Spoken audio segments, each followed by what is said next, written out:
Sir सैनिक school, military school की जो पेरेंट्स होते हैं वो अपने बच्चे को तैयारी करवाते हैं, उनके लिए एक समस्या निकल के आती है। वो चाहते हैं कि उनका बच्चा उन्हीं के पास रहे। जैसे दूर दूर से पेरेंट्स रहते हैं, महाराष्ट्र के हो गए, गुजरात से हो गए, वो अपने बच्चों को अपने से दूर नहीं जाने देना चाहते। वो चाहते हैं कि मेरे पास ही रहे और ये सिलेक्शन दे दे। और मैं मानता हूँ कि कुछ हद तक ये बातें सही भी है, क्योंकि भाई पेरेंट्स है वो मम्मी को, पापा को, अपने को ये लगा रहता है कि 10-11 साल का बच्चा जो रहता है वो अभी बड़ा नहीं हुआ है, केयर कौन करेगा, बहुत चीजें निकल जाती है, कैसे रहेगा, हमारे बिना रह पाएगा, नहीं रह पाएगा। तो सर मैं इस प्रॉब्लम से पेरेंट्स कैसे टैकल करें? इस प्रॉब्लम का देखो सर, सबसे बड़ी बात तो देखो जैसे ये है कि भाई इसमें इस तरह की सिचुएशन में क्या रहता है। देखो भाई दो बातें हैं। हाँ जी। एक तो ये है कि पेरेंट कह रहा है कि भाई मेरा बच्चा यहीं रह जाए, सब कुछ मुझे घर ही मिल जाए। हाँ। मैं बहुत ही देखो, मैं मानता हूँ मेरा थोड़ा कड़वा शब्द हो सकता है। हाँ जी। लेकिन अगर बच्चा घर ही रहेगा तो वही बच्चा घर रह सकता है जीवन में जो बेरोजगार हो। बिल्कुल, है कि नहीं? बिल्कुल सर। और तो कोई सिचुएशन नहीं है। बिल्कुल, वो तो आप तो देखते हैं आजकल बहुत सारे बच्चे ऐसे होते हैं। बिल्कुल सर। जो बड़े होकर वो घर ही रहते हैं। तो वो तो सिचुएशन को छोड़ दो। अब दूसरी बात जैसे कही आपने कि देखो पेरेंट्स का इसमें मोटिव क्या है। हाँ जी। मोटिव है उसे अच्छी एजुकेशन। हाँ।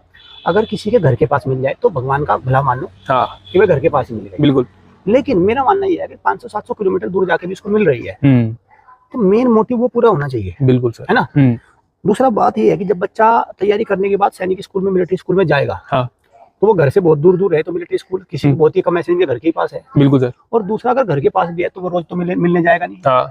तो कुल मिला के हर हालत में बच्चे को खुद ही सर्वाइव करना है, उसका इंडिपेंडेंट बनना है। बिल्कुल सर। और मैं एक बात और बता दूं, हाँ, इसमें भी दो तरह की कैटेगरी है सर। हाँ जी।